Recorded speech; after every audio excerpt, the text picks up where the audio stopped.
सुप्रभात। मस्तिष्क को सही दिशा में लाने के लिए इसे गुमराह करना पड़ता है। जैसे रोज एक ही काम को बार बार करने से, एक ही स्थान पर एक ही दिशा में करते रहने से, कई बार एक ही दिशा में करते रहने से मस्तिष्क आरामदायक स्थिति में चला जाता है। वही काम बार बार करता है और उस स्थिति में खुद को अनुभवी भी मानने लगता है।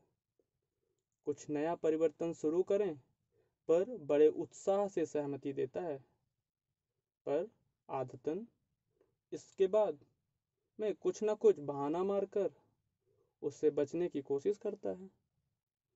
और आत्मा को पता रहता है कि यहाँ पर मन के द्वारा खेल खेला जा रहा है, पर जिद्दी मन हर बार अपने आप को आत्मा से छोटा होने का बहाना देकर जिद करके जीत जाता है।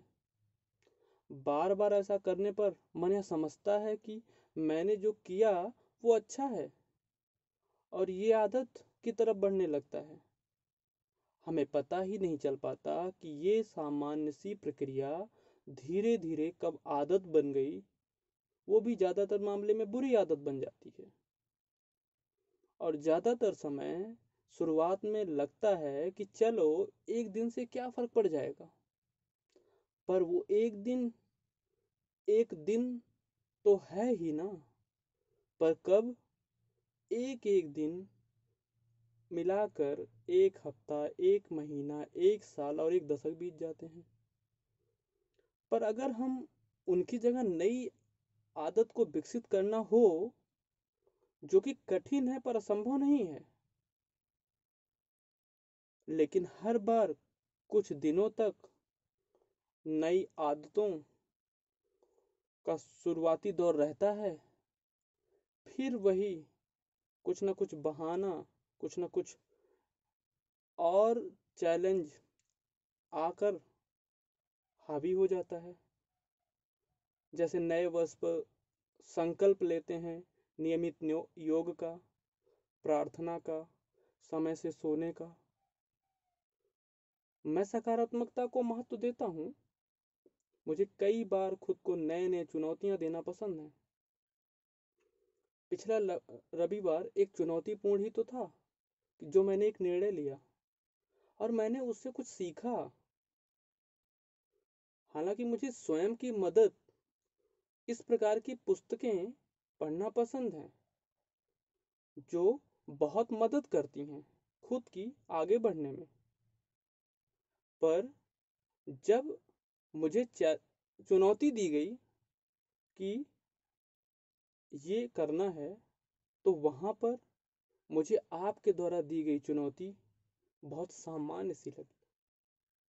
पर मुझे अपने दिमाग से उस सामान्य सी चुनौती को करने के लिए प्रेरित करना पड़ा।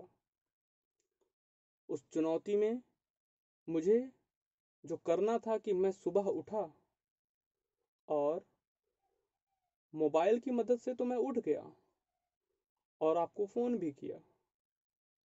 आपका फोन व्यस्त था, मुझे नींद नहीं आई।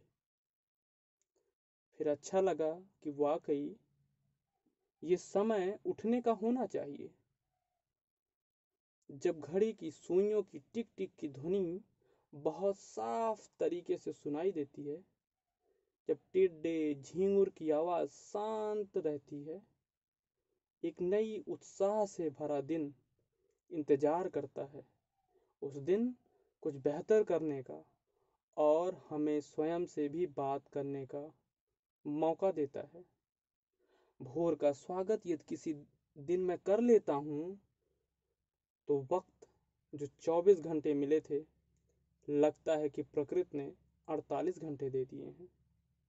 रात के अंधेरे से सुबह की किरण का आने में प्रकृति के अद्भुत शक्ति का सजीव दर्शन आत्मा को आनंदित कर देता है। रात की रौनक चांदनी को ही पता है, दिन का उजाला प्रकाश को पता होगा। हम मनुष्य प्रकृति के अद्भुत गुणों को अगर जीना चाहते हैं, तो प्रकृति के साथ जीवन बिताना होगा। हम उसी प्रकृति का एक बहुत छोटा सा हिस्सा हैं। हमें मानव जीवन मिलना हमारा कोई उत्तम कर्म रहा होगा। पुनर्जन्म में जहां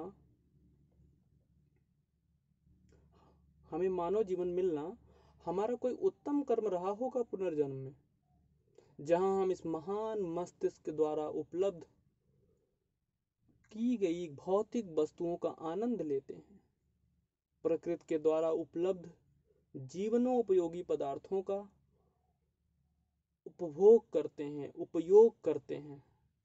इस जीवन की